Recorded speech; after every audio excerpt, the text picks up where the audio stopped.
Jesus. book. So Okay, yeah. it's a good book. Well, Anyway, which this book is one's that? not. Smart What cities I'm that talking work about for everyone. is That's an not that. awfully short I know. tome. It's It not is, really a tome. and it's not about making smart cities. Okay. It's not even about making smart people. Well, that's what you Which think where it is- start, you know? Unfortunate, because I mean, you would think that it's okay. Smart Cities That Work for Everyone: 7 Keys to Education and Employment by Tom Vander Ark with Mary Ryerson. I see 9 keys on the front. Do you notice? I guess they're making a grid pattern. Couldn't he made it 9? So, yeah, these are city blocks, I guess. But Well, you know, like what or she. how it's popular. Yeah. No, it's a he. It looked like a something a guy might write. It's popular for people to do 5 key foods for health, Sure. or 10 management styles that will make your business successful. or Minus something, you know, 1. it's always whatever. some sort of number. Yeah, of course. But Pie ideas that will really work. Anyway. The 4th one, it yes, doesn't quite we work need out to so write well. that. Yeah, That's the right. 4th one kind of it's iffy, so you only get the decimal points. Yeah. But Tom Vander Ark is founder of Getting Smart, an education advocacy firm. He was the first executive director of education for the Bill and Melinda Gates Foundation and served as a public school superintendent in Washington State. He serves on many nonprofit boards. So you would think that he would at least have some great ideas for how to make a smarter population. But when you look at how he was the first executive director of education for the Bill and Melinda Gates Foundation, Well, they believe in private schools. Yeah. so you know where he's coming from right away. So You that's think- what I always do first, is I always check about the author before I get into a book, because then I have a pretty good idea where the book's going to be coming from. That having been said, you do read the book, I read and the books you give anyway. them a fair This- chance. yeah. Yep. Because you never know where you're going to get some good information. Sure. And I get some of the best information from the people who are screwing up society themselves.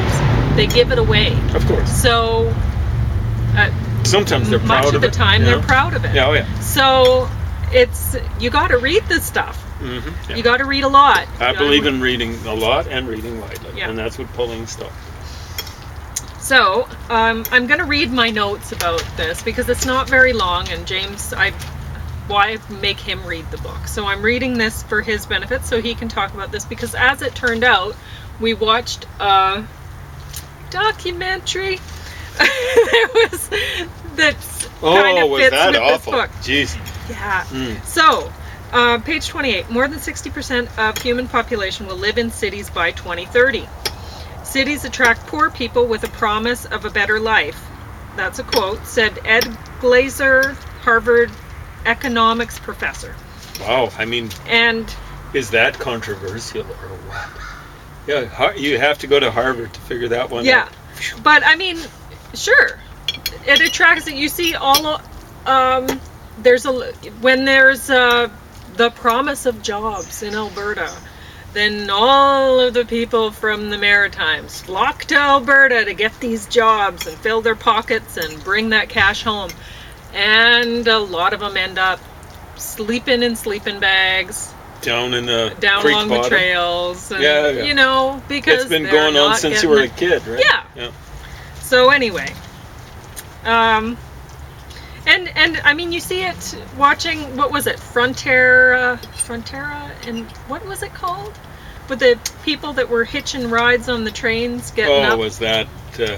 That was. I love watching And- documentaries. I love reading Yeah. books where they're what they're showing, the images and stuff like that, just undercut. None of them what, have a they book were with talking- them. No, They're no. like missing a limb, and somehow Because they're, they fell under the train yeah, and stuff or like that. and they're on crutches, and I'm going to Canada. I'm going to or United Canada States first, so that I can and that's work. the way of And getting it's into like, the United really? States. You're gonna.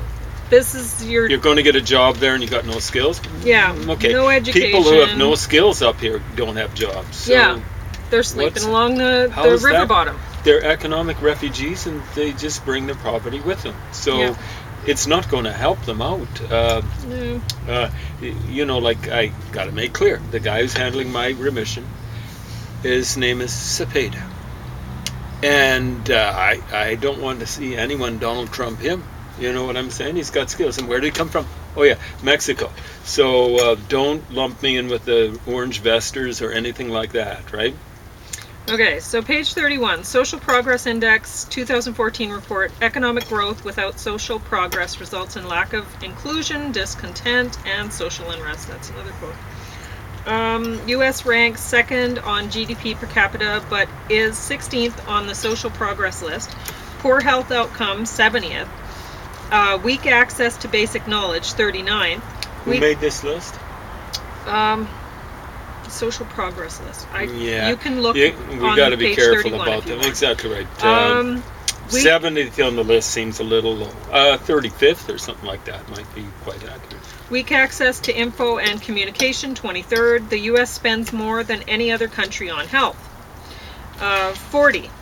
Since 2010, almost 3 billion people have some internet connectivity. 1 billion people have a smartphone. The author is an idiot and lacks writing skills. He wrote, this is a quote, 1 of 7 billion of the world's population has a smartphone. One of, not even 1 of 7 which billion. kind of suggests one in And 7 so I billion. was looking at this going, nope, that's not what he could possibly mean. Mm. You know, but that's the quote. 1 of 7 billion of the world's population has a smartphone. So I had to cross and figure it uncross out my eyes several that times it was when you 1 introduced billion that he was meaning of 1 the billion. 7 billion. Yeah. So So it he- must be He and his because copy editor his flunked out. quote does not make sense. We got to see, where did you say this goes? Oh, guy. God, his, The main problem with education in the U.S. is that people like this guy are involved with it. Moron. doesn't even say where he got his education. Page 41. Michael B. Horn. Why public schools struggle to innovate. Number 1. Changes in leadership. District and political leadership can shift often. 2. Little autonomy. So I thought you'd like that. That's why they struggle to innovate. Changes in leadership. They shift too often.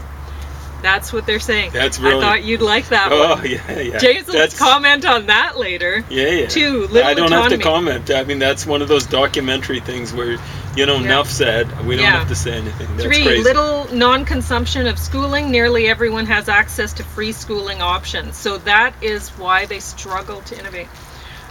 4. Critical role. Communities have been unwilling to let schools fail. Parents and communities have not been risk tolerant. So that's a problem apparently. Have not been risk. Oh, yeah, that's right. Yeah, so they that want they some haven't risk been there. willing to fail, Yeah. to let the schools fail. Yeah. And understand they'll be failing the kids. So Number what they want to 5. see is those schools go belly up. Yeah, varied stakeholders. Number in high public schools is so acceptance. What is? I don't know what I was writing there. Yeah. Acceptance of innovations is tough. Is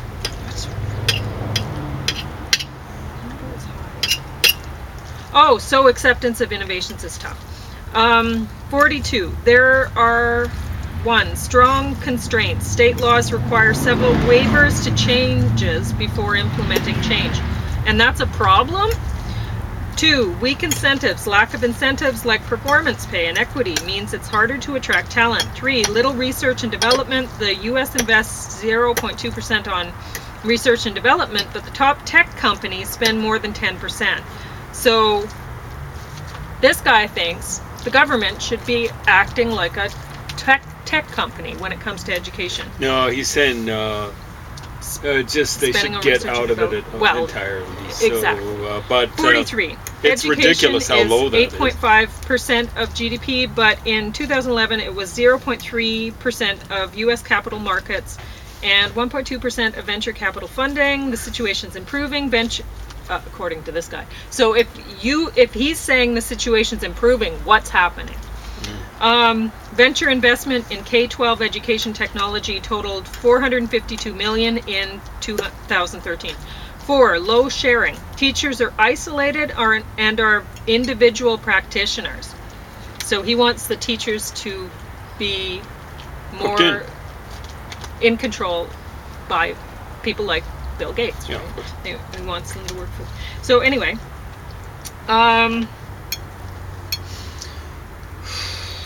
where am I now? 5, little capacity. Low change capacity, public delivery systems support equity and continuity. The shift to digital and competency-based learning requires a lot of innovation and change capacity. 6, high complexity learning is a relationship-based enterprise. 7, local control, decentralized system. 8, mindset. David Connolly says that creating lifelong learners will become an increasingly critical and compelling goal of education. Not exactly. He's a college and career readiness expert. Educators need an innovation mindset to prepare youth for innovation economy. And it's not lifelong learners. They want children raised so that they can adapt to fit their model. Mm-hmm. At any given moment. They're not going to be able to get a position with any kind of security in the future. There's going to be none of that.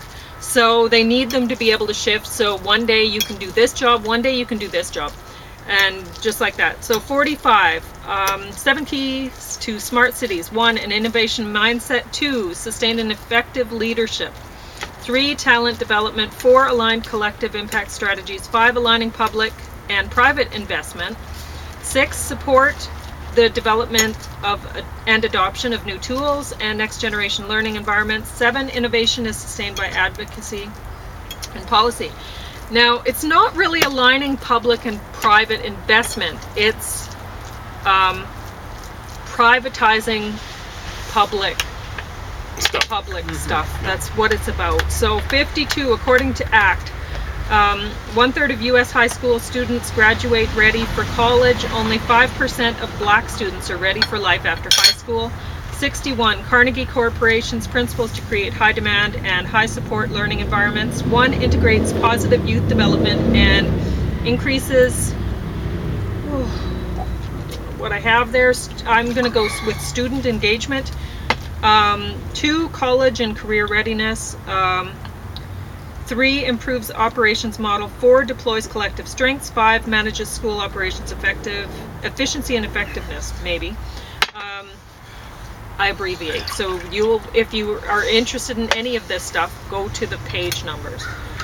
6, maintains human capital strategy aligned with school model and priorities. 7, empowers and supports students. 8, remains porous and connected. 9, has clear mission and coherent culture. 10, personalizes student learning to meet student needs, and that's not accurate either. So 7, I'm going back to that. So no, wait.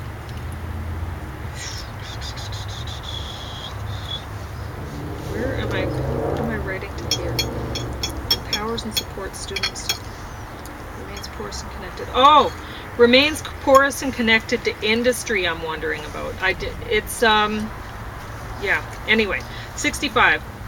ST Math, a visual game-based program from nonprofit Mind Research Institute. So they're promoting that. Might work. I don't know. 77. Well, kids love games, right? All they're doing is playing games. You may as well. Yeah. I have no idea what. Yeah. It's amazing how education. I'm not. I mean, there are some sharp kids out there playing games, right? They're awesome at the games. They're boasting about. Yeah, but you know, it's a waste of time. It is, and if you're wanting to raise your child to do better, games isn't the key. It's not ST math, you know, but if you've plunked your kid in front of whatever the latest PlayStation or whatever is, then, I mean, you're already raising them for, the best option for them is probably ST math. But James was going to school with a young woman who, she had been homeschooled, and weren't you saying she didn't even have a TV? For a long time. Yeah. When she was a kid.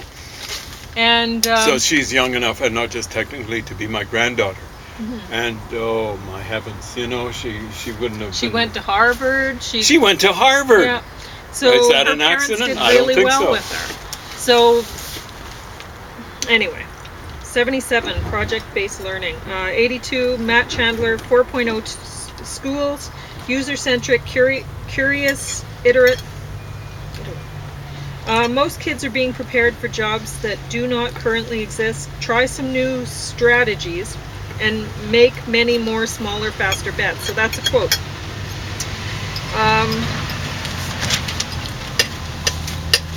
126. Innovative organizations hire people who add to products, services, and culture, people who will get things done, people who are enthusiastic, self-motivated, and passionate, people who inspire and work well with others, people who are well-rounded and unique with unique interests, people who are ethical and communicate openly. Only when they have found a great candidate do they hire people. So, innovative organizations avoid people they cannot learn from or be challenged by. And it's not really that. It's people that they cannot exploit, right?